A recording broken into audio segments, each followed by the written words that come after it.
My first wife passed away 12 ago and I was really young at that time. I did my best to get over the loss and move on. I loved her in the past, but it's my past now and I need to live the present for myself. I found another love. I met my girlfriend 7 years ago. I love her and she has always respected that I am a widower. I don't really name my first wife except on occasions when I tell an anecdote where she is there, and I don't have pictures or anything of her in my home. I don't have pictures of anyone actually. Frames do not fit the decoration of the house. I want to give my girlfriend the place she deserves. I've had many bad experiences in a grief help group and learned what not to do in a new relationship.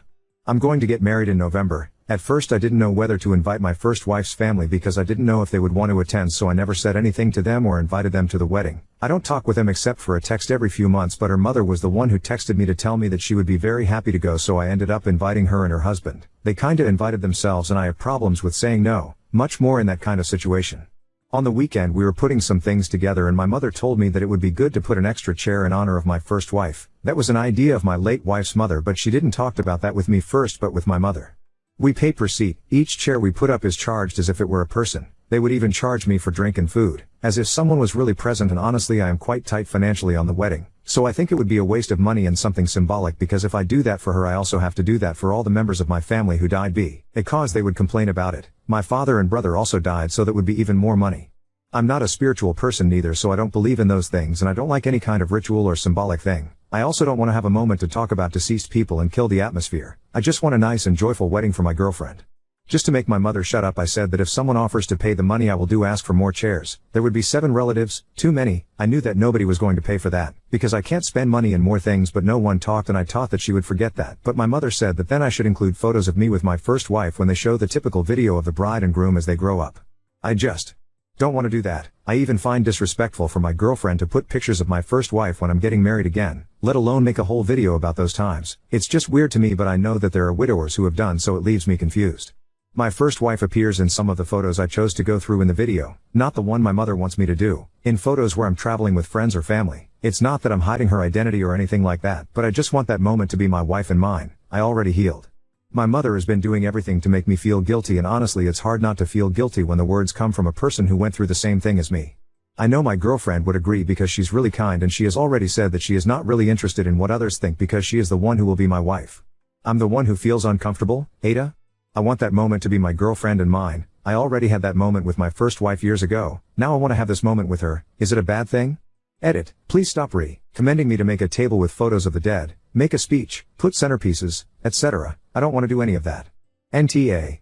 Money aside, tribute chairs at weddings mean if only this person were alive today, they would be sitting here. That's true if it would be Op's dead parent or grandparents or sibling.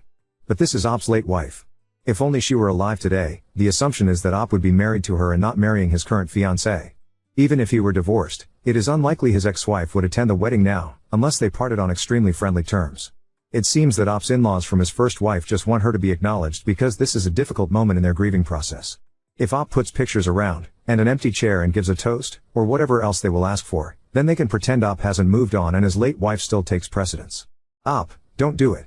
It takes something away from the most important romantic relationship in your life today, to use your wedding day as a time to honor your late wife. Update 1. I talked to my girlfriend about the exact situation. Until now she had always said that she doesn't care and supports me in whatever I decide. But when I told her that it makes me uncomfortable and what my mother said, she just got angry and told me, let's talk to your mother. She has the balls, I don't have, TBH.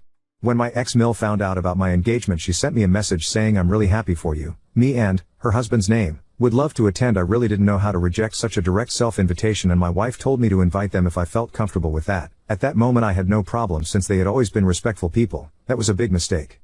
I talked to my mother and she showed me that my ex-Mill started to send her random messages after I posted about getting married with my girl. My ex-Mill sent her messages like, today I really miss my Dow. Sure, it's a shame that your son is forgetting her since it would be a good idea to visit her grave, but he never wanted to, or my daughter really would have loved to attend the wedding. She even sent audios to my mother saying a lot of other things. They had contact from time to time, so my mother didn't find that too weird. My mother felt pressured, and under her own beliefs she also pressured me. She apologized to me and my wife and said she was out of line. Honestly, that triggered me. My mother lost a son and a husband. I grew up seeing how people expected the same thing they expected of me from her. I got angry and talked to my ex-Mill. It really bothered me that they tried to manipulate my mother, knowing what she suffered and how sensitive she is about that topic. Ex-Phil apologized and his wife did not. She said she finds it disrespectful that I don't do anything in honor of her daughter and that I even stopped wearing my wedding ring when she died. I'm not going to take that personally. I know that the death of a child is really hard, but I'm not an extension of her daughter. I am my own person. I just told them that they're no longer invited to the wedding because I was very kind, but they didn't respect me, my mother and my girlfriend. I told X-Mill that I will make my whole family block them from everything if she keeps trying to make my mother feel bad. Until the end she stood her ground and never said sorry. Was I cruel? I don't care. I don't owe them anything. My mother lost her husband and they used it to manipulate her mind. They stopped being my family when their daughter died. I always just had a respectful treat with them, nothing more.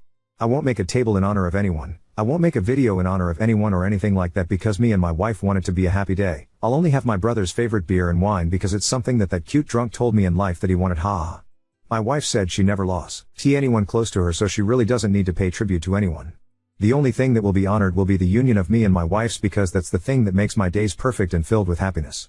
I don't like symbolic things because I believe that the dead are dead and that's it. They are not still by my side or anything like that, but that's my belief and point of view. Everyone can have a different point of view.